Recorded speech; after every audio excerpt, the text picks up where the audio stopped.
bonsoir à tous, ceux qui nous regardent aussi par écran interposé. Ce soir, je suis tout seul par rapport à la vidéo d'annonce que vous avez pu voir dimanche. On a eu des semaines très denses. On était à droite à gauche, les enfants ballottaient à droite à gauche aussi. On sort d'un week-end à Rennes où on était allé encourager l'église là-bas, former une église aussi. Et c'est vrai que c'était des semaines très intenses. Et du coup, on s'est dit que c'était bon pour nos enfants qu'un des deux parents reste ce soir.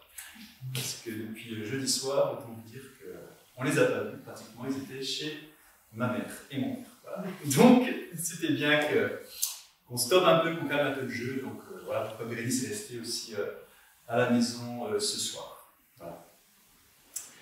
Alors ce soir, on veut continuer notre introduction à la prophétie. Essayer de comprendre ce que la Bible nous dit finalement à travers le terme de prophète, le terme de prophétie. La dernière fois, on avait vu quelques concepts. Je vais juste en reprendre un par rapport à notre position en Christ. Est-ce que vous connaissez notre position en Christ? Notre position en tant que chrétien. Ça me rappelle des petits schémas.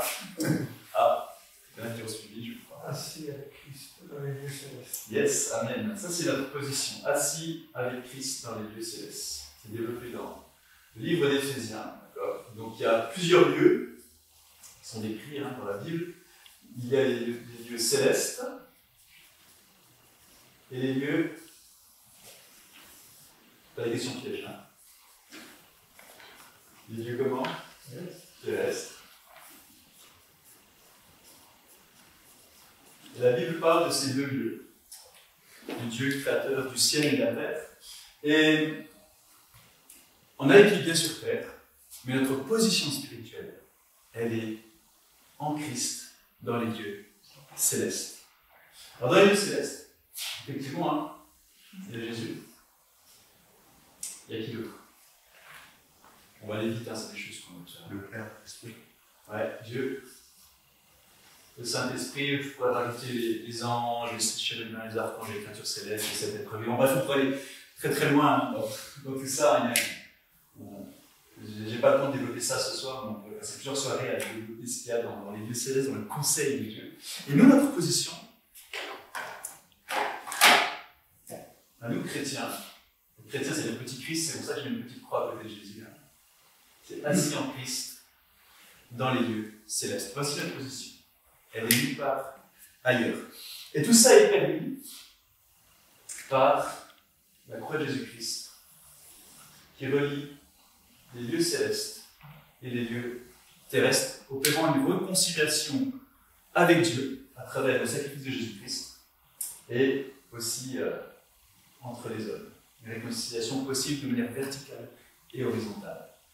Je vais juste revenir sur ce schéma parce que c'est important, c'est un concept qui permettra de donner du relief à tout ce qu'on va dire au niveau de la prophétie.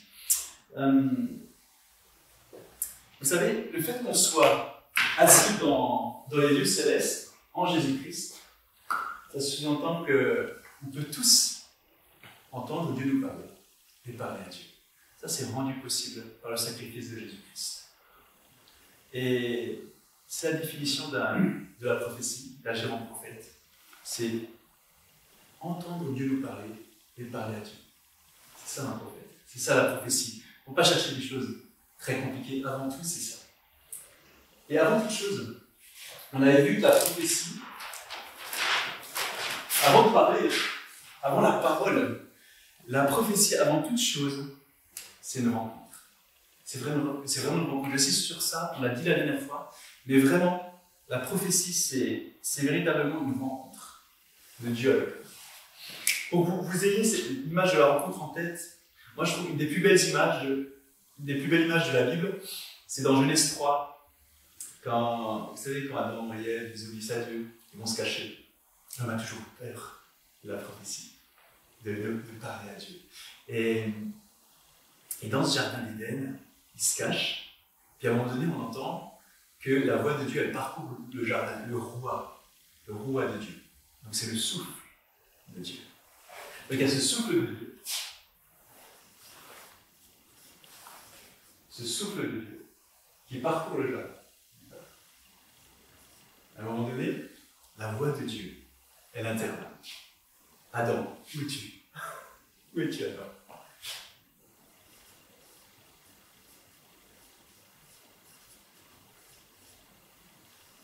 Et après, on a le face-à-face de Dieu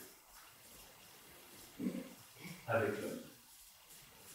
Il provoque une sacrée transformation. Et si on veut dire les choses un peu autrement, souvent, Dieu procède de cette manière. Il interpelle l'homme avec le Saint-Esprit.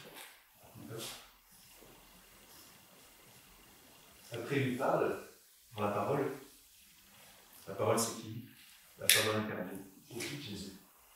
D'accord. Tout ça pour le conduire dans une rencontre avec Dieu. Un face-à-face avec Dieu. Et la Trinité, Jésus, Dieu, le Saint-Esprit fonctionnent ensemble dans une relation d'amour qui est faite de rencontres, qui est faite d'échanges, qui est faite de respect. Et c'est quelque chose, ces relations entre le Père et le Fils aime le Père, toutes ces relations intertrinitaires doivent vraiment être un modèle pour nos relations à nous dans la vie de tous les jours. C'est quelque chose de très important. Pareil, ça pourrait faire des soirées de discuter de ça, on n'a pas le temps. Mais juste que vous résumiez un peu l'idée de la prophétie à travers le mot rencontre, c'est avant tout une rencontre. Avant de parler, avant de dire quoi que ce soit, avant de penser quoi que ce soit, c'est avant tout une rencontre. Dans le cœur de Dieu, il y a toujours cette idée d'être à l'initiative d'une rencontre avec l'homme, pour l'amener à lui, pour renouveler son image, pour le transformer dans un face-à-face avec le Père, avec le Créateur, avec le Maître de nous. Donc, la prophétie, avant tout, une rencontre. Donc, entendre Dieu nous parler et parler à lui. Ça, c'est la prophétie. Donc, quelque part, on est tous appelés à agir en prophète. Je ne vais pas revenir sur les versets que j'ai déjà donnés. L'apôtre Paul nous dit d'aspirer au don spirituel et meilleur, en particulier la prophétie. Quand vous lisez encore Moïse, qui dit que tout le peuple puisse être composé de prophètes, je veux dire, Moïse ne dit pas ça comme ça, je veux dire, c'est impulsé par Dieu, c'est le cri de Dieu à travers Moïse, quoi. Et qu'il y a vraiment cet appel à la prophétie, à pratiquer la prophétie, parce que c'est avant tout une rencontre pour une transformation de notre être. Donc c'est fondamental. Mais, avant de continuer dans le domaine de la prophétie, je voudrais juste replacer les choses dans un contexte plus global, plus large, parce que les prophètes, on parle des prophètes, mais qu'en est-il des autres ministères, finalement? Parce qu'on parle beaucoup de prophètes, on comprend l'enjeu de parler de la prophétie, de prophète, mais pour moi, un prophète ne doit jamais être seul. Il doit travailler en équipe de ministère. Je parle de prophète ce soir, mais je veux parler aussi des autres ministères. L'apôtre, l'évangéliste, l'enseignant. Non, ok? Pasteur. Exactement. Et on va juste faire un petit récapitulatif de ce qui s'est passé un peu dans l'histoire de l'Église, rapidement. Pour essayer de comprendre pourquoi ce soir je veux parler du prophète et des autres ministères avec le prophète. Parce que c'est important de comprendre ça avant d'aller plus loin dans la prophétie. Il faut que vous ayez ces éléments pour comprendre où on veut aller avec la prophétie dans l'Église du XXIe siècle. C'est très important. Alors, il y a 40 ans, à peu près 20% des églises acceptaient de parler en langue. Et 80% non. Pour les églises, il y a 40 ans, la majorité des églises, le parler en langue, c'était un peu considéré comme la dernière vomissure de Satan. C'était vraiment considéré comme ça. Et en 40 ans, Dieu il a inversé les choses, pas seulement en France, mais dans le monde entier. Je prends juste cet exemple, il y en a d'autres. Et maintenant, de nos jours, 80% des églises acceptent de parler en langue, et 20% non. je vous le dis, et je dis devant caméra, il ne faudra pas 40 ans pour que les gens comprennent qu'ils sont tous prophètes, qu'ils sont tous appelés à agir en prophètes. Les temps s'accélèrent. Les temps s'accélèrent. Alors, une des caractéristiques de l'Église, c'est que, rapidement, hein, dès la fin du 1er siècle, ça fait tout le 2e siècle, le 3e siècle, surtout au 4e siècle, avec Constantin, l'Église s'est institutionnalisée. On a commencé à organiser les choses au niveau de l'Église. Et ce qui s'est passé, c'est que on a créé des églises avec, à la tête de ces églises, un homme qui dirigeait ces églises. D'accord? Ça, c'est ce qu'on a fait, surtout au 4e siècle. Et à la tête de toutes ces églises, on a créé une structure, hop, avec encore un homme à la tête. D'accord? C'est l'histoire de l'Église. Je résume, je vais résumer les choses. Hein. On a procédé ainsi parce que l'homme est ainsi naturellement fait, il a besoin de quelqu'un qui dirige. D'accord? L'homme, voilà, qui n'est pas renouvelé par l'esprit, il a besoin de quelqu'un qui dirige, une seule personne, ça le rassure. C'est l'histoire de l'Église, voilà. Sauf que ceux qui étaient à la tête, il y a eu des soucis, quand même. Hein. Ceux qui étaient à la base, ils ont progressivement, peu à peu, délégué les responsabilités spirituelles à ceux qui étaient à la tête. Et pas besoin d'être un spécialiste dans l'histoire de l'Église pour se rappeler que les dirigeants à la tête de l'Église, dans l'histoire de l'Église, n'ont pas été toujours à la hauteur. D'accord? Je ne vous apprends rien là-dessus. Dieu merci, ceux qui étaient à la base, ils ont quand même réussi à maintenir à peu près la foi chrétienne. En particulier un homme qui s'appelle Luther, d'accord, qui a dit non, on n'a pas besoin de tout cet édifice pour s'adresser à Dieu. D'accord, il a remis en place le sacerdoce universel, le sacerdoce universel des croyants. Il a dit que il disait que chaque croyant pouvait s'adresser à Dieu directement. Pas besoin de passer par un intermédiaire. Mais Luther n'est pas allé plus loin dans la réforme. Hein. Dieu a permis ça. Parce qu'il a gardé finalement des églises avec à la tête un homme qui dirige, le pasteur. Voilà. Pour lui, le pasteur, il était enseignant. À la limite, il acceptait l'évangéliste. Voilà. Les autres, pas trop. Et c'était une avancée considérable. Hein. Je ne critique pas du tout ce que Luther a fait. C'est une avancée considérable pour le début du XVIe siècle, à l'époque. Mais voilà, Dieu a permis, par certains groupes sont allés plus loin, comme notamment les anabaptistes, mais pareil, j'ai pas le temps de parler de ça, même si j'aimerais. Voilà, on a gardé ces églises avec une structure un peu pyramide. Voilà. À la tête, il y a un homme qui dirige, et puis les autres, ils suivent. Voilà. Schématiquement, grosso modo. Mais depuis quelques années, le Seigneur, il a commencé déjà, hein, c'est pas maintenant. Il a commencé à souffler de manière extraordinaire sur son Église dans le monde entier. Ça a pris différentes formes, différents noms. Je ne cite pas ces noms parce que, vous savez, les noms, ils enferment toujours ce que Dieu veut faire. Ils sont limités, les mots. Moi, je préfère dire que Dieu est un Dieu de mouvement, qui provoque des mouvements. Et volontairement, je ne donne pas de nom sur les mouvements parce que ça enferme et ça connote et j'aime pas faire ça. Donc, Dieu a commencé, il y a plus de 50 ans, il y a eu un fort mouvement prophétique en France et en Europe qui est arrivé. Et l'Église a commencé à être chamboulée. Il y a eu des signes, des manifestations, des prodiges. Il y a des gens qui ont commencé les gens tombaient en avant, ils tombaient en arrière. Quand on a même dit des absurdités, comme certes, ceux qui tombaient en avant, ils étaient poussés par l'Esprit de Dieu, ceux qui tombaient en arrière, c'était à cause de Satan, des trucs. Mais terrible, voilà, bref. Il y a eu un gros mouvement prophétique. Et chacun essaie de s'en sortir un peu comme il pouvait avec sa théologie. Et pareil, aucun reproche à personne, parce qu'on a essayé de faire comme on pouvait, avec ce qu'on avait, notre connaissance, notre relation avec Dieu. Mais le résultat de ce fort mouvement prophétique, ça fait naître dans chaque croyant un sursaut, l'idée qu'on allait vivre quelque chose de différent, d'habitude quelque chose d'extraordinaire, quelque chose de neuf. Et le problème, c'est que le pasteur, quand il a vu, les pasteurs des églises, quand ils voyaient ces mouvements, en France et en Europe, ils ont eu peur. Ils ont pris peur parce que ça faisait du désordre, ça faisait du grabuge. Et le pasteur, quand il y a du grabuge dans la bergerie, il essaye de stopper le grabuge. Et pareil, je ne jette pas la pierre. Ils ont essayé de faire comme ils pouvaient. Je veux dire, ils étaient seuls à la tête de l'église, ils ont fait comme ils pouvaient pour s'en sortir. Et face à ça, face à cette vague pastorale qui a voulu éteindre ce mouvement prophétique, ben, ce qui s'est passé, c'est qu'il y a des prophètes qui sont sortis des églises. Voilà.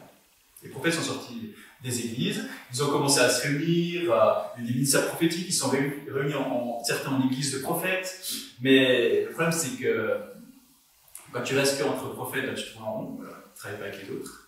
Il y en a qui sont restés dans l'église, on leur a permis de prophétiser avec des limites, et il y en a qui ont tué la voix prophétique, et il y en a qui sont complètement éteints, qui sont devenus malheureux. Et ça, c'est le résultat de ce mouvement prophétique, un peu contre le mouvement pastoral. Voilà. Donc il y a une sorte de scission comme ça. Et les prophètes sont sortis de l'église. Mais pas que les prophètes. On n'a jamais vu, depuis 50 ans, autant de gens sortir des églises. Je ne parle pas des grincheux qui sont jamais contents nulle part. Je parle de chrétiens authentiques. De chrétiens authentiques qui sont sortis des églises parce que le Seigneur les appelait à autre chose, à un mouvement, à autre chose. Les modèles, vous savez, les structures d'église sont appelés à évoluer. Et c'est pas moi qui le dis, hein, c'est tous les spécialistes de l'histoire de l'église ancienne qui disent ça. On est dans une ère post-chrétienté. On était dans une ère chrétienne, avec un socle, toute une direction, main dans la main, église-état. On est en train de sortir de ça. On est dans l'ère de la post-chrétienté. Les modèles d'église sont appelés à évoluer. Les structures ecclésiales sont appelées à se renouveler. Et c'est un fait, c'est vraiment un fait. Tout le monde le constate à la surface de globe, tous les théologiens, les spécialistes. Et on est dans ça. Alors on ne sait pas dire pourquoi, parce que post-chrétienté, post c'est ce qu'il y a après. On ne sait pas ce qu'il y a après.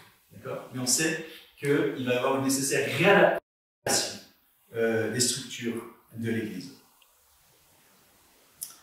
Et il y a des choses qui avaient déjà commencé à évoluer. Il y a Yonggi Cho, qui est un des fondateurs des cellules de maison, des églises de maison. Voilà. Alors il n'a rien inventé, hein. Le concept d'église de maison, il existait depuis la Jérusalem du 1er siècle. Hein. Mais il y a eu l'intelligence, le discernement, l'écoute de ne plus croire que l'église c'était juste des grands groupes. Voilà. Il a commencé à fonctionner avec des petits groupes, et c'est le petit groupe pour avoir des choses plus intenses, comme par exemple l'évangélisation, des choses comme ça. Et alors le problème c'est que il y avait cette idée des petits groupes, mais il gardait quand même cette idée même dans les petits groupes, il gardait cette structure pyramidale avec à la tête du petit groupe un responsable. Et pareil, on avance. Et il y a eu un mouvement en Angleterre qui s'appelait les G12, pareil, un réseau d'églises de maison qui a failli vraiment réussir à la surface du globe. Il y a eu une tentative comme ça, et Dieu ramène aussi des gens dans des petits groupes. Alors, je ne suis pas en train de dire que les églises type petit groupe, c'est l'église parfaite. Hein. Je ne dis pas non plus que l'église en grand groupe, c'est l'église parfaite. Je pense qu'il y a besoin des deux modèles, selon les contextes, les circonstances, les lieux aussi. Vous voyez, par exemple, en Chine, c'est l'église de maison, quoi. Non.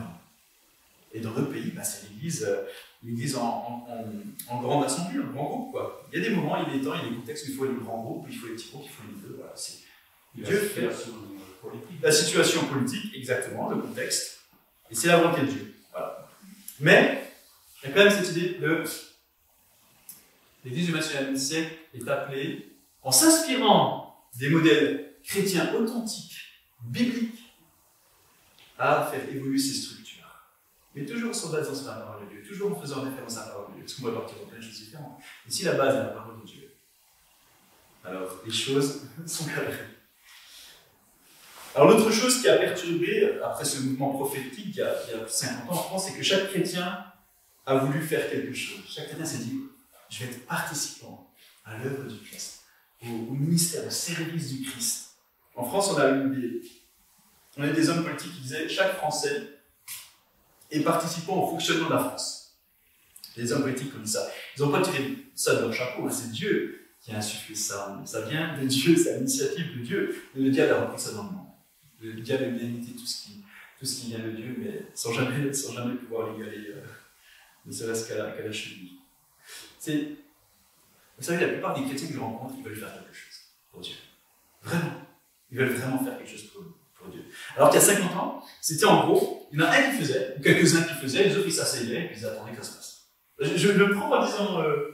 ok, pour ceux qui sont peut-être jeunes depuis plus longtemps que moi, qui savent peut-être de quoi je parle, ils ont peut-être vécu ces choses-là.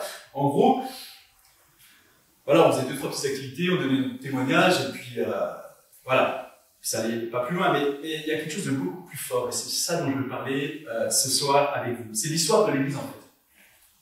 C'est l'histoire de l'Église que je vais voir avec vous. Et il y a 2 temps. Il y a le temps de la parole de Dieu. D'accord. Quand on parle d'Église, il y a toujours 2 temps. Il y a le temps de la parole de Dieu, on ne peut pas séparer le temps de l'Église du temps de la parole de Dieu. Et puis il y a le temps d'Église. Hop. Voilà. Temps de l'Église, c'est le temps de la parole de Dieu. Et c'est pas le même timing. C'est pas le même timing, c'est pas le même temps. C'est le timing, le temps, c'est selon Dieu. Je vais donner un exemple tout bête. Je reprends mon exemple du début. Par exemple, le parler en langue, c'est dans la Bible depuis le début. D'accord? Mais la majorité des églises l'acceptent dans son ensemble depuis 1980 à peu près. Donc il a fallu ouais, en gros 20 siècles pour que le temps de la parole de Dieu coïncide avec le temps de l'Église. D'accord? C'est juste un exemple. Quand un élément de la parole de Dieu est révélé comme ça, par exemple comme le parler en langue, quand c'est révélé à l'Église elle change. L'Église, elle se transforme, elle avance parce qu'elle a l'écoute de ce que Dieu veut faire. Et là, c'est juste un exemple du parler en langue, il y a d'autres choses. Mais, par exemple, si moi je dis, non, je ne veux pas écouter ce que Dieu veut faire aujourd'hui au XXIe siècle, je ne veux pas écouter ce que le Saint-Esprit veut faire, on a toujours fonctionné comme ça, je ne vois pas pourquoi on changerait, ça a toujours marché comme ça, non, c'est bon, je fais une église charnelle. Parce que je ne suis plus à l'écoute de l'esprit. Moi, je vois trop d'églises qui vivent comme si elles étaient chez des parents divorcés. Il y a des églises, c'est la parole de Dieu, la parole de Dieu, la parole de Dieu, c'est la parole de Dieu, rien d'autre avec tout ça. Et d'autres églises, c'est l'esprit, c'est l'esprit, c'est l'esprit, c'est l'esprit, ils sont conduits par l'esprit. Ils vivent chez les parents divorcés, ils vivent l'un chez papa, l'un chez maman. Quoi. Pour l'église du XXIe siècle, nous souhaitons vraiment un équilibre entre la parole de Dieu et le Saint-Esprit. C'est pour ça, c'est comme ça qu'on vivra une synchronisation avec ce que Dieu veut faire pour son Église. Une synchronisation entre le temps de la parole de Dieu et le temps de l'Église. Dieu dit aujourd'hui, chaque chrétien au travail. D'accord? Chaque chrétien au travail. Chaque chrétien exerce un ministère, un service. Chaque chrétien au travail. C'est fini le temps où il y en a un ou deux sur devant qui font les trucs et les autres ils s'asseyent et puis ils écoutent. Et puis... Voilà, on a eu des modèles où, franchement, dans des églises où il y avait 85%, 90% des gens ne faisaient rien. Quoi. C'est terrible, terrible, terrible. On a eu des dérives comme ça. Et je pense qu'on a eu depuis 50 ans de multiples, voilà, on a eu de multiples restaurations. On a eu la restauration de la louange prophétique aussi, la relation d'aide aussi, la louange prophétique. Et là, on voit apparaître le ministère apostolique, la restauration des ministères de la parole, comme au temps de la première Jérusalem. On a une multiplication de restaurations. Et c'est comme si une accélération des restaurations que Dieu opérait pour son Église. Et je trouve ça fantastique de vivre ça. Le ministère prophétique également, la délivrance, je pourrais rajouter plein de choses. C'est-à-dire qu'on va prendre la Bible, la parole, et on va vivre en même temps les choses qu'on va être. Merveilleux. Quel merveilleux programme. C'est ce dans quoi Dieu nous emmène. Mais le diable va réagir pareil de plus en plus, il va imiter tout ça, il va essayer de mener des opérations bloquantes vis-à-vis de ça. Voilà. Vous savez, Dieu permet cette transition parce que l'Église, elle a fait des bonnes choses. Je ne suis pas en train de critiquer l'Église. L'Église d'avant, c'était une bonne Église, elle a eu des erreurs, on fait tous des erreurs. On commence à les reconnaître d'ailleurs, c'est intéressant. Mais on passe de de cette ère chrétienne à cette ère post-chrétienne. On est dans cette transition. Dieu permet cette réforme à cause des errances de l'Église. Parce que je crois que l'Église a présenté un beau visage de Christ, mais aussi a présenté un visage déformé de Christ. Un visage déformé.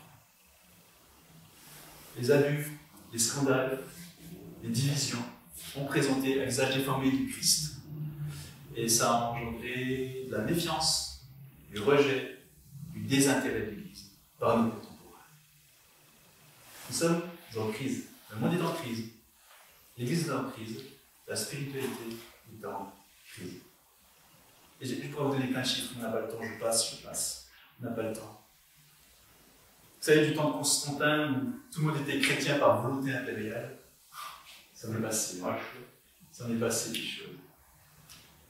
Ça m'est passé des choses jusqu'à cette volonté des anabaptistes à proclamer l'adhésion volontaire. Ils sont encore allés plus loin que les réformateurs. Et il y a un super livre que je vois là, le Stuart Murray. Juste sur le présentoir. Il parle de ça. À lire. Donc ce soir, je vais vous parler du fondement de cette réforme que Dieu est en train de préparer. Et c'est juste ce terme réforme que j'utilise. Parce que je crois vraiment que c'est une réforme. Vous savez, une réforme, dans l'Épître aux Hébreux, chapitre 9, verset 10, il y a le mot réforme qui est employé pour parler d'un changement d'ordre structurel entre la structure de l'Ancien Testament et du Nouveau Testament accompli en Jésus-Christ. Et j'utilise le mot réforme. Le mot réforme, c'est un mot intéressant parce que le mot grec, c'est diorthosis. Et diorthosis, c'est en gros remettre en place ce qui est tordu. D'accord ?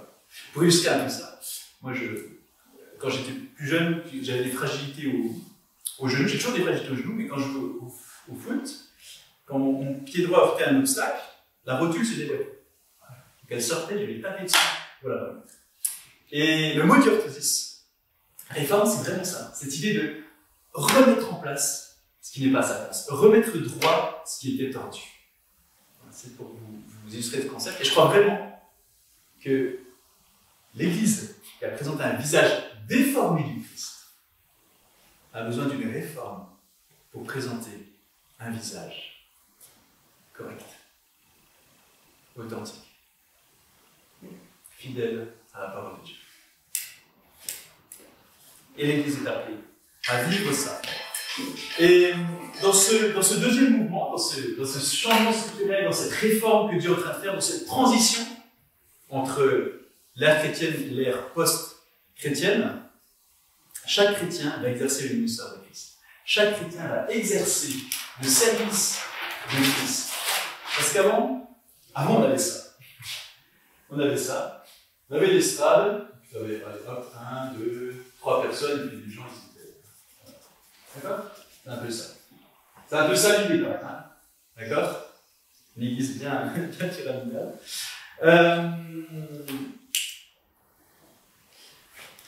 Et le Seigneur dit, en gros, j'efface ça. Hop. J'efface ça. Et le ministère était dans un seul homme. Je le place dans tous. Je le place dans tous. C'est ce que Dieu en fait. C'est ce que Dieu est en train de faire. Le ministère qu'un seul homme pensait vivre, je le mets dans tous. Voici le mouvement que je suis en train de faire.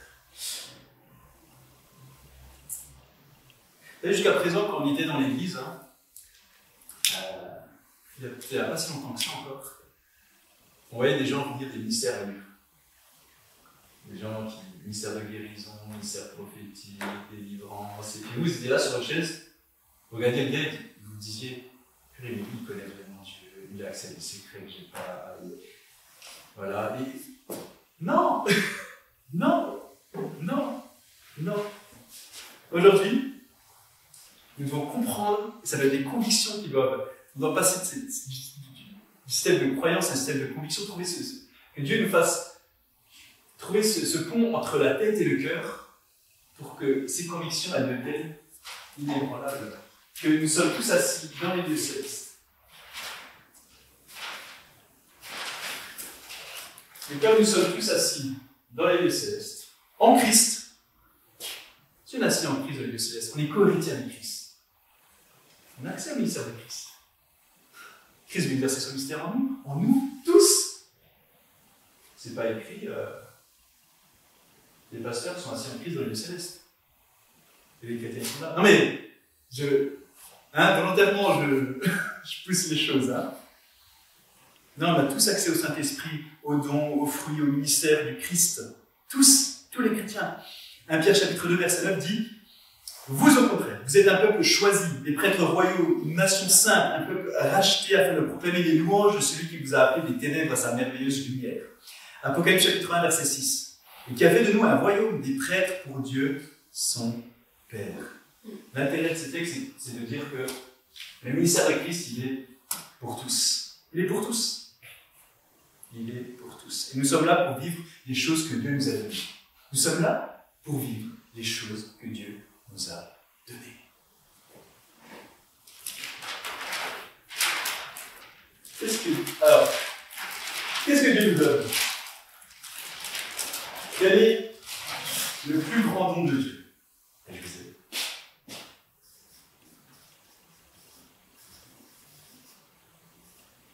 Quel est le plus grand don de Dieu? Le plus grand. C'est pas une question piège. C'est Jésus. C'est Jésus. Exactement. C'est Christ.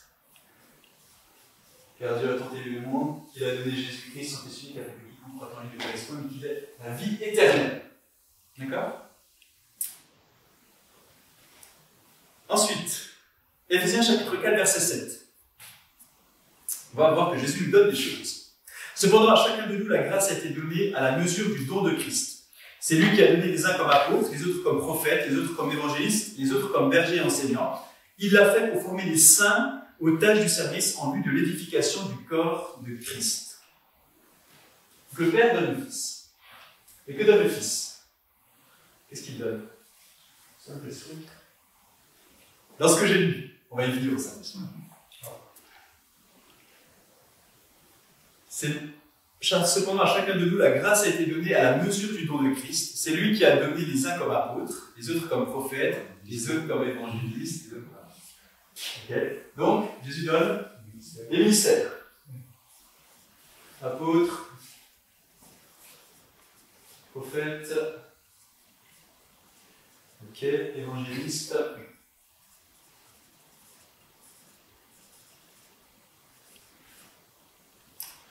Berger, pasteur, parce que j'ai déjà un pied, donc le berger. Berger, enseignant. Ouais, alors, il y en a qui ne différencient pas les deux. On pourrait poser des débats, mais on n'a pas le temps ce soir non plus. Mais voilà, pasteur, enseignant. Voilà.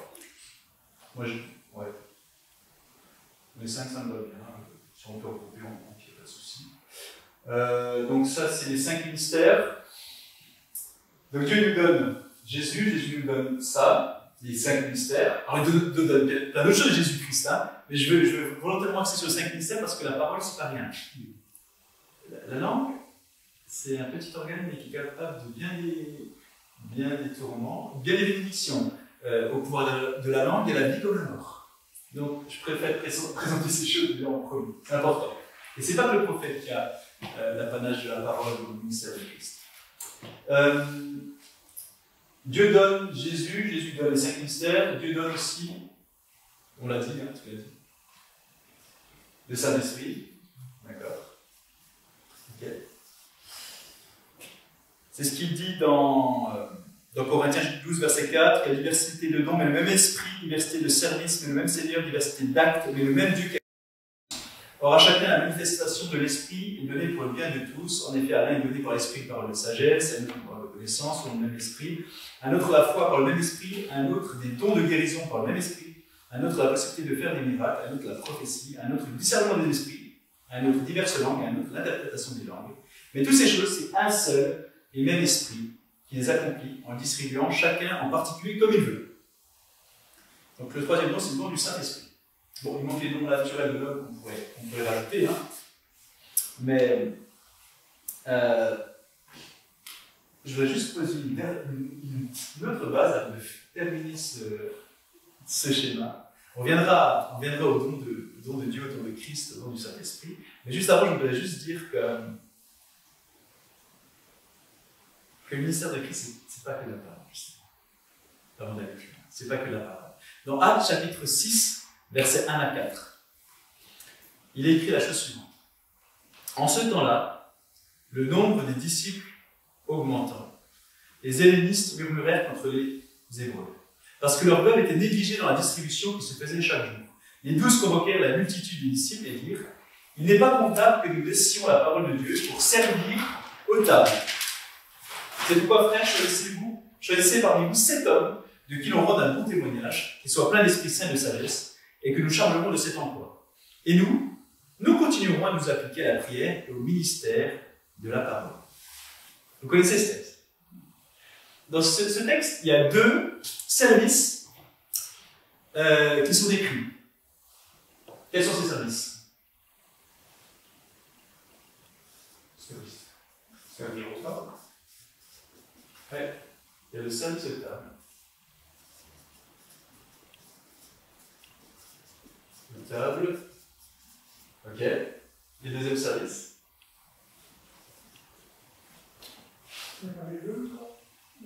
Ouais, ça fait partie du service quand même, tout ça. Ouais. Le mystère. Côté pratique.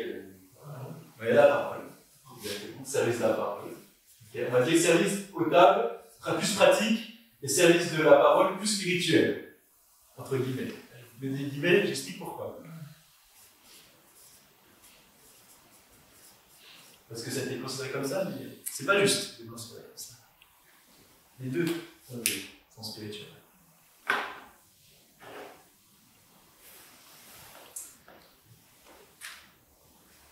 Parce que dans l'adoration, quand on regarde l'adoration à la lumière de toute la Bible, il y a le prosternement, hein, les choses spirituelles, prière, sur la Bible, voilà, louange.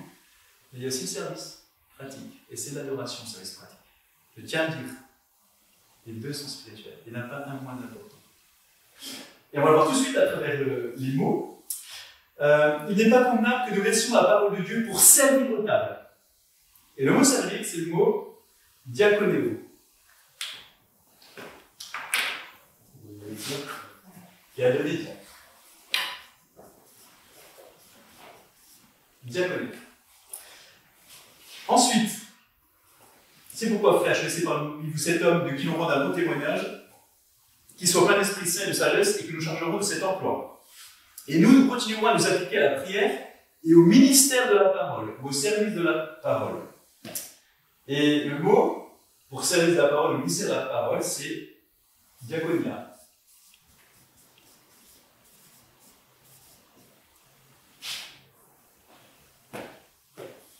Des choses qui vous interpellent? Exactement. Ces deux mots, diaconéo, service de table, diaconia, service de la parole, ont le même mot pour origine. Et le mot qu'ils ont pour origine, c'est diaconos. Diaconos. Diaconéo, diaconia, ça vient de diaconos. Ça veut dire serviteur, ministre. Donc, quand je suis de service de table dans quelque chose de pratique, je suis dans un ministère pratique. Quand je suis au service de la parole, je suis dans un ministère de la parole. C'est la même chose. C'est la même chose, c'est le même mot, c'est la même origine. Diaconos, ça veut dire serviteur, ministre.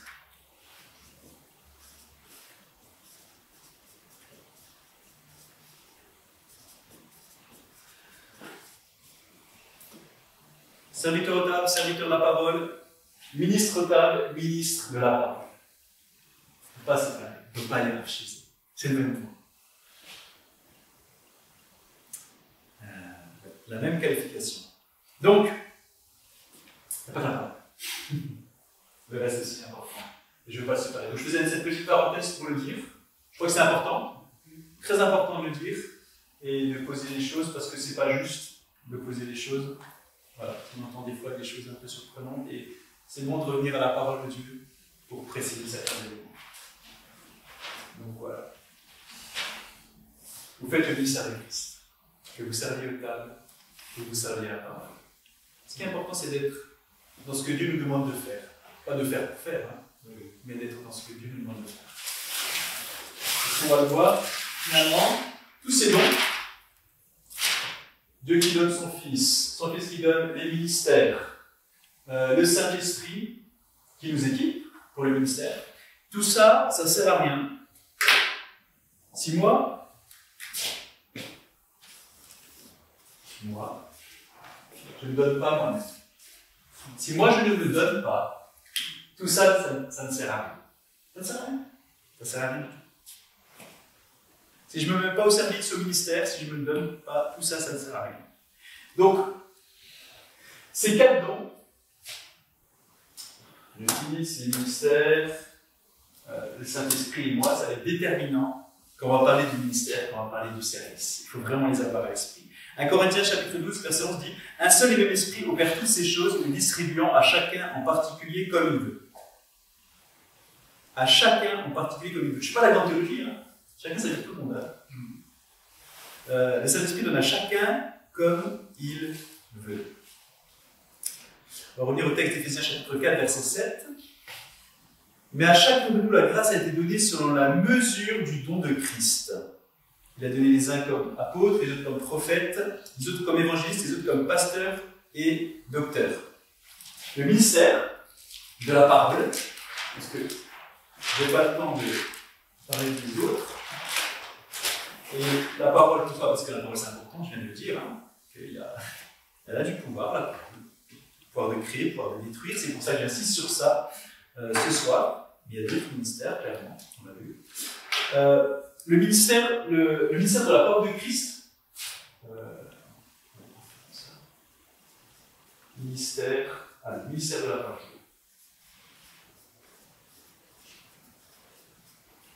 de Christ. D'accord. Voilà, c'est écrit.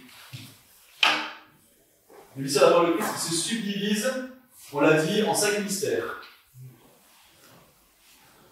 5. Donc on a dit apôtre, prophète, évangéliste, berger et docteur. Enfin, voilà, on peut discuter du regroupement berger-docteur à la limite. Mais voilà, les 5 que je lis en tout cas dans la version ici. Donc le pasteur n'est pas le seul à avoir la parole. D'accord. Le berger. Le berger n'est pas le seul à avoir la parole, le berger. L'évangéliste non plus, le prophète non plus, l'apôtre non plus, le docteur non plus. D'accord. Parce que chacun de nous a le Christ en lui.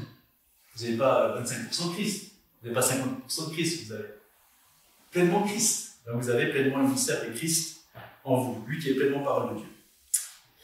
Alors certains vont me dire peut-être, hein, ce soir, ou peut-être après la vidéo, certains vont me dire « Non mais non, on n'est pas tous apôtres, on n'est pas tous prophètes. » On va régler très vite cette question ce soir. Très très vite. Vous savez, c'est quoi la caractéristique du prophète?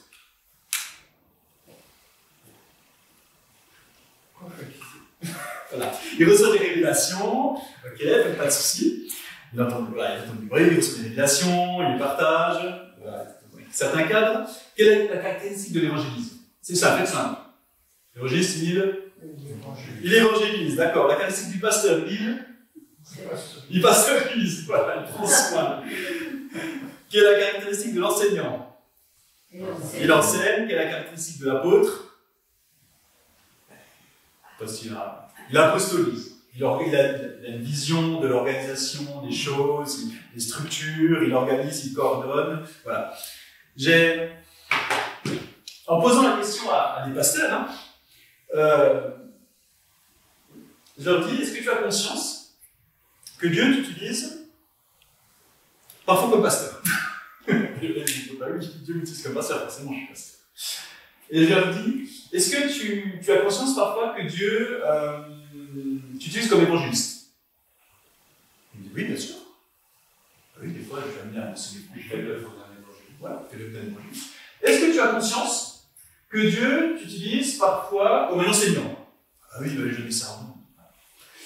Est-ce que tu as conscience que parfois Dieu t'utilise pour donner des réflexions, des paroles, des connaissances, inspirées, on va dire, des paroles inspirées. Oui, bien sûr, pas de souci.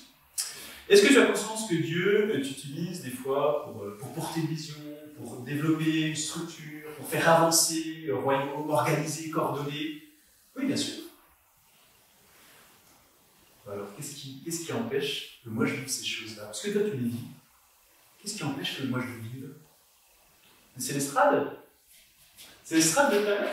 C'est parce que l'estrade, toi tu peux vivre les choses, et puis moi je ne peux pas les vivre, moi chrétien lambda. Non. Foutaise. Foutaise. Nous avons Christ en nous, nous sommes assis avec Christ dans les lieux célestes, nous avons tous accès au ministère de Christ, nous sommes tous appelés à agir. Quand nous ouvrons la bouche, à agir comme Christ, comme apôtre, comme prophète, comme évangéliste, comme berger, comme docteur, enseignant. Tous, tous. Alors peut-être pas tous au même niveau, hein. On verra pourquoi plus tard, hein, parce qu'il y a des mots qui sont intéressants dans la suite du passage.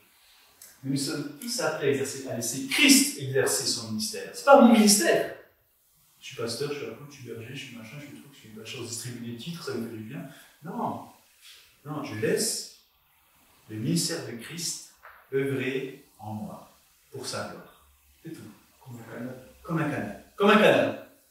Il répand son ministère à travers nous, comme un canal. Et voilà. C'est pas mon ministère. On ne s'enferme pas dans un ministère. On va le dire tout à l'heure. Et ça, c'est vraiment le deuxième mouvement que Dieu fait, la transition que Dieu est en train d'opérer. C'est Dieu dit, j'arrête, je brise ça, cette idée, il y en a un ou deux qui font le ministère sur l'estrade, et je libère mon peuple dans mon ministère de la parole, dans mes autres ministères. Et ça, c'est le ministère de Christ. Pour tous. Et ça, vivre ça de nos jours, c'est vraiment une grâce. Donc chaque fois que tu ouvres la bouche, tu exerces un ministère de la parole. D'accord? C'est tellement vrai que l'apôtre Paul dit qu'il ne sort de votre bouche aucune parole mauvaise, méchante, vaine, parce que nous avons un ministère de la parole de Christ. On va laisser Christ parler quand on parle. Ce n'est pas réservé à un ou deux, c'est réservé à tout le monde, à chacun, c'est marqué. D'accord? Tous. Mais il y a des petits mots qu'il ne faut pas oublier dans le texte. D'accord? C'est marqué selon la mesure du don de Christ. Selon la mesure du don de Christ. Et le mot mesure, en grec, c'est le mot métron. Ça s'écrit métron, ça se prononce métron, M-E-T-R-O-N, métron. Voilà, métron.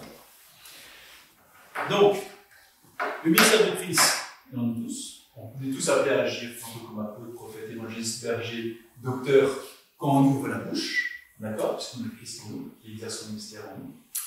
Mais, selon la mesure du don de Christ.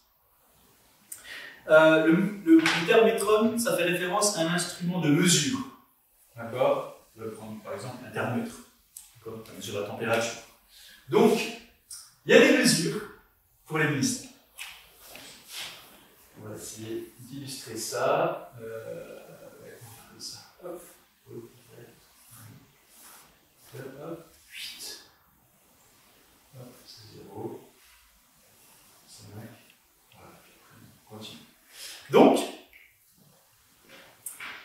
il y a des mesures. D'accord? Voilà, je schématise. Hein. Bien évidemment qu'on n'enferme pas le ministère de Christ dans 10 chiffres, 10 nombres. Mais c'est pour essayer de comprendre la mesure. D'accord? Le thermomètre, il mesure la température. Et bien, métron, la mesure du don de Christ, il mesure le ministère. C'est-à-dire que on peut être donné tour à tour dans chacun de ces ministères. Par exemple, dans une réunion, vous allez peut-être dire une parole d'enseignant qui va équiper tout le monde. C'est une réunion dans un groupe de maison, vous avez une parole. Ah d'accord, ça on n'avait pas compris. Et vous équipez les gens. Et là, Christ vous donne, dans une mesure de 6 au niveau de l'enseignement. Je vais juste remettre les choses comme ça. Parce que j'y arrive.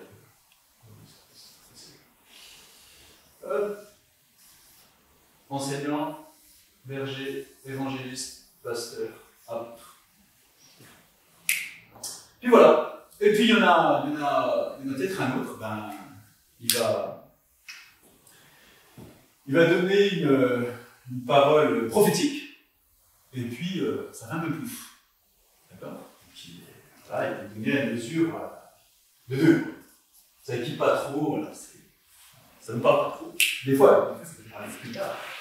Après, au niveau de la soirée, il y a quelqu'un qui n'est pas chrétien qui vient à la soirée et puis quelqu'un lui parle de Jésus. Là, ça match, et puis tout le monde est vraiment surpris par comment il aborde l'évangile, et ça équipe tout le monde.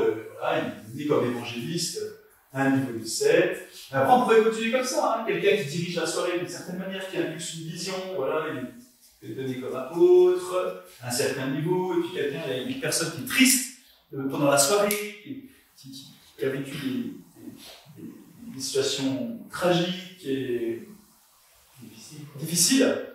Là, une parole pastorale va permettre de la remettre à flot pendant la réunion. Voilà, tout ça pour dire, on est donné selon la mesure du don de Christ. Et parfois, dans la même soirée, on peut être amené à exercer le ministère de la parole de Christ différemment que la même soirée. Moi, j'ai des souvenirs pendant des soirées. J'ai annoncé l'évangile successivement, j'ai donné des paroles de connaissance, j'ai pris soin de quelqu'un, et tour à tour, même de la même soirée, en 2 heures de temps, ça se régulait comme ça. Donc ça, c'est pour en être conscience. On n'est pas tous donnés à la même mesure, au même moment. Le ministère de Christ, il agit comme il veut, il fait comme il veut, le Saint-Esprit dirige comme il veut. Et pas forcément toujours la même personne. Et pas forcément toujours la même personne.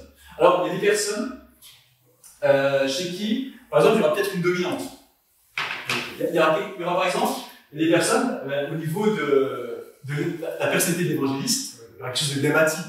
Si je vous dis, pensez à quelqu'un, je vous dis évangéliste, vous allez tout de suite avoir une personne en tête. Vous savez que le don, il est, je sais pas, 6, 7, 8, quoi. Il est au-dessus de la moyenne. Parce que ces gens ont vraiment cette dominante qui va permettre d'équiper et de former d'autres évangélistes et de faire progresser le message de l'évangile. Est-ce que c'est clair ce que je dis? Ok, très bien. Donc je continue. Donc voilà. Donc à travers nous, le Christ donne les uns pour un temps dans un de ces 5 ministères de la parole. Donc, voilà, pensons vraiment quand on ouvre la bouche, on est donné dans un ministère de la parole. Ça c'est vraiment important. C'est pas rien, hein, c'est pas rien. Si on lit tous les passages qui sont marqués, on voit bien qu'il faut faire attention à ce qu'on dit. Chaque parole doit être assaisonnée de sel. On sera jugé pour chaque parole vaine. La barre, elle est haute. Hein. Le nombre de fois où c'est dit, par votre parole, encouragez les uns les autres. Dites du bien, pas du mal, parce que j'ai Christ en moi. Et quand j'ouvre la bouche, Christ veut exercer son ministère. Voilà. Donc Christ veut exercer son ministère de la parole à travers moi, dans différentes mesures, voilà. À tout moment, voilà, où on parle, on est dans un de ces 5 ministères.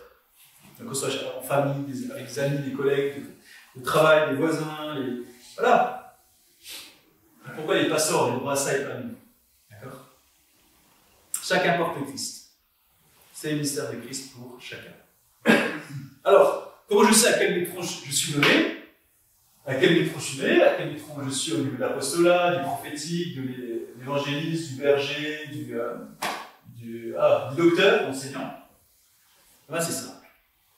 Si quand j'entends quelqu'un, quand j'écoute quelqu'un, je me sens perfectionné, ben c'est que la personne qui exerce le ministère de la parole de Christ, à ce moment-là, il me perfectionne. Donc son métron, sa mesure, elle est au-dessus de la mienne. D'accord? Et ça peut tous arriver d'écouter des gens et puis de se dire, ah mais quand ils parlent de l'évangile, vraiment ça me donne des perspectives pour aller évangéliser. Quand ce pasteur, il parle de prendre soin des autres, vraiment ça, je comprends mieux ce que ça veut dire. Quand cette personne, elle m'explique les Écritures, c'est beaucoup plus clair pour moi. Quand cette personne, je vois qu'elle arrive à organiser, à impulser des visions, à impulser des directions, ben c'est que son métron d'apostolat, il est super organisé. Voilà. Donc c'est comme ça qu'on arrive à situer notre métron. Et Éphésiens chapitre 4, verset 11 à 12 dit « Il a donné les uns comme apôtres, les autres comme prophètes, les autres comme évangélistes, les autres comme pasteurs et docteurs, pour le perfectionnement des saints, en vue de l'œuvre du ministère. » Pour le perfectionnement des saints, en vue de l'œuvre du ministère. Je répète, pour le perfectionnement des saints, en vue de l'œuvre du ministère. C'est pas pour avoir des titres. Après, moi je suis apôtre, il y en a plein sur Internet, hein. Apôtre machin, prophète bidule, évangéliste truc. Non! Stop! On arrête avec ça. Pour le perfectionnement des saints, en vue de l'œuvre du ministère. Le mot perfectionnement, ça veut dire ajouter quelque chose qui manque. D'accord? Donc, si vous avez quelqu'un qui vous enseigne et ne vous apporte plus rien, c'est que votre métron d'enseignant, il a grimpé. D'accord? Je vous dis ça pour que vous en preniez conscience. Pareil pour l'évangéliste, l'apôtre, le prophète, le pasteur. Pour le perfectionnement des saints en vue de l'œuvre du ministère. Enfermer les gens dans un ministère, c'est fini. C'est fini. C'est fini. C'est une époque qui est révolue, quoi. Avant, les pasteurs, ils détenaient ça. Mais comment est-ce qu'ils devenaient pasteurs? Parce qu'ils ont fait une école biblique? Parce qu'un jour, ils ont une prophétie qui aurait tombé dessus? Parce qu'un coup, ils ont lu la Bible et puis ils se fait pasteur? Non. Ça se voit pas. C'est pour ça que je dis. C'est pour ça que tout c'est enregistré. Bien sûr que ça se voit encore. Non. C'est fini d'enfermer les gens dans un ministère. Tant que vous vous sentez équipé, c'est que la personne qui vous équipe, elle a un métron qui est supérieur. Alors laissez-vous équiper par des personnes qui ont des métrons supérieurs pour le perfectionnement des saints, en vue de l'œuvre du ministère. On continue avec le métron, j'ai bientôt fini. Acte 21, verset 8. Voilà, c'est un voyage en direction de Césarée. Nous partîmes le lendemain, nous arrivâmes à Césarée. Étant rentrés dans la maison de Philippe l'évangéliste, qui était l'un des 7, nous logeâmes chez lui. Il avait 4 filles vierges qui prophétisaient. Comme nous étions là depuis plusieurs jours, un prophète nommé Agabus descendit de Judée. Et il va nous trouver. Il prit la ceinture de Paul, se lia les pieds et les mains et dit « Voici ce que déclare le Saint-Esprit. L'homme à qui appartient cette ceinture, les Juifs le liront de la même manière à Jérusalem, et le livreront entre les mains des païens. » On pourrait étendre ça dans tout le Nouveau Testament, et même les actes. Il y a 4 filles qui prophétisent. D'accord?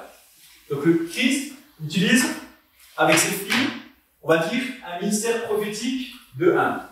D'accord? Pourquoi je dis ça? Parce qu'elles sont anonymes. Parce qu'elles sont anonymes.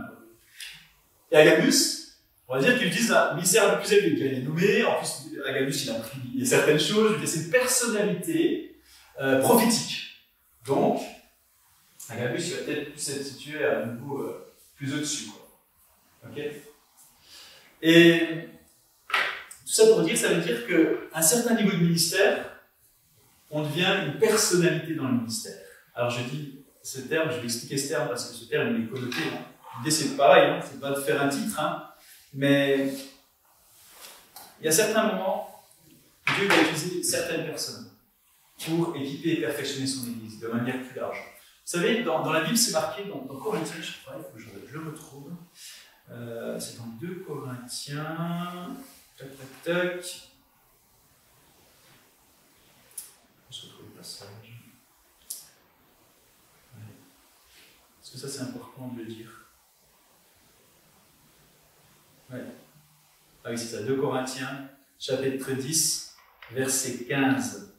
Le métron, ça correspond aussi à une zone géographique à laquelle Dieu nous place.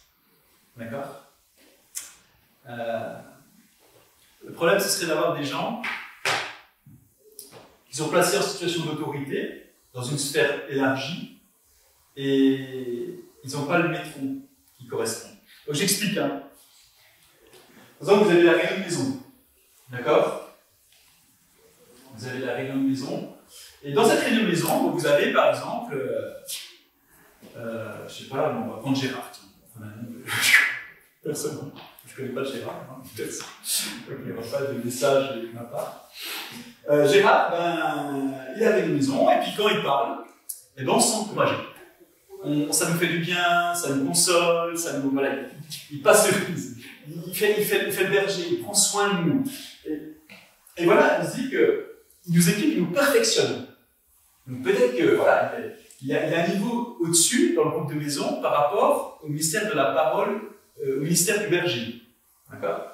Et puis, quand on fait des réunions intergroupes de maison, interquartier, eh bien, on se rend compte que dans l'interquartier, Gérard, quand il parle, il nous console, il nous fait du bien, il nous équipe, ça met du baume sur notre cœur. Et on voit, finalement, Gérard, il a un métron de niveau plutôt élargi, quoi. Et ça se fait. Le champ dans lequel Dieu l'a signé est élargi. D'accord? Et puis on fait des rencontres interrégions. Et là, Gérard il parle dans la rencontre interrégion. Et là, on se dit ah, c'est bien ce que Gérard dit, ça nous console, ça nous fait du bien et tout. Ah ouais, mais Monique, ce qu'elle dit aussi, ça nous encourage à nous. Et puis Arthur aussi, ça lui fait du bien. Et là, qu'est-ce qu'on voit? C'est que le métron de Gérard, eh ben, il est placé au niveau régional. Voilà, pour l'instant. Et donc, ce qui serait intéressant de faire, quand on a conscience de ça, eh ben, c'est que ceux qui sont au niveau régional équipent ceux qui sont au niveau interville, interquartier, ceux de l'interquartier équipent ceux de la maison, perfection sur la maison. L'idée, c'est d'avoir conscience de dans quelle mesure et dans quelle limite on est donné. Et quand on a conscience de ça, on peut se regrouper pour après équiper les autres. Et on peut faire ça à partir du niveau national, à partir du niveau international, et avoir des réseaux comme ça, des équipes, des 5 ministères apostoliques, prophétiques, évangélistes, bergers, enseignants, qui, en se regroupant parce qu'ils ont une mesure développée davantage, et une zone géographique assignée qui correspond à une zone plus élargie, et bien, comme ça, ils vont rééquiper ceux des zones plus intérieures, internationales, nationales, régionales, départementales, quartiers, ville. D'accord? Donc l'idée, c'est voilà, de savoir où on se place par rapport à tout ça. D'accord? Donc, je vais vite, hein, c'est quelque chose, on devrait passer plus de temps, mais je voulais vous donner la vue d'ensemble des 5 ministères de la parole avant d'aller plus loin et de parler des choses prophétiques. Moi, je crois vraiment que, vous savez, Jésus, il exerçait son ministère de la parole à travers nous. Je crois que l'Église qui vient, elle va être à cette image des 5 ministères. Elle va retrouver la plénitude de l'efficacité des 5 ministères qui travaillent ensemble. Parce que c'est le modèle biblique, c'est le modèle des actes, c'est le modèle originel, et on s'éloigne de ça. Et il y a un sacré coup de balle à donner. Mais on le dit en avance, voilà, c'est capturé, je le dis, je veux dire, et je continuerai à dire, parce que c'est vers quoi on va. Dieu veut retrouver l'efficacité complète des 5 ministères, pour faire avancer son Église, pour faire évoluer les modèles, pour faire évoluer les structures, toujours en gardant le modèle biblique de base, pour le perfectionnement des saints en vue de l'œuvre du mystère. Et tout ça pour but de faire un travail en réseau avec des églises interconnectées qui travaillent ensemble. C'est fini les dénominations, c'est fini les barrières comme ça.